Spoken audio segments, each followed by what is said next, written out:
Hai punya ada 2 tat. Ya sam jangan diput. Dia dah jadi hai. Yang aku punya aku kepada ba. Le bu, jaga warrior le. Mana tu benar le. Ji dah mitang yang support kain nak ji ujung tower gede-gede. Dia tegangin. Orang tak dua yo. Oh, mak ro bakal mitang yang angin. Pernah dengan lipih tau, dengan prepak dah. Mana padahalnya man Dubai. Wan Dubai bro jalek. Taleknya pu le. Wan tu man, lumayan.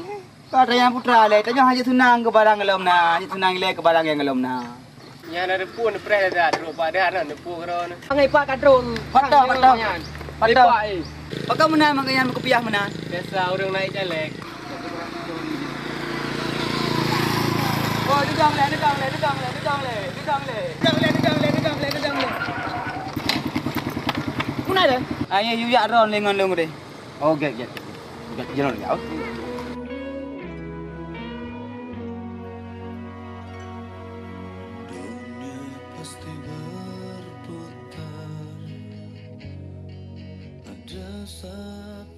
Piu le Pak Hai, mengat dah apa?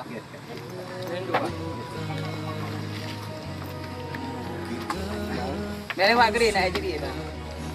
Dari pak panen orang ni. Dua rapat di semua. Dapat pu. Nah, rapat itu masalah bahas masalah Pak Reriu tu, masalah rakyat sih. Oh, salah raya. Putra sama rakyatnya.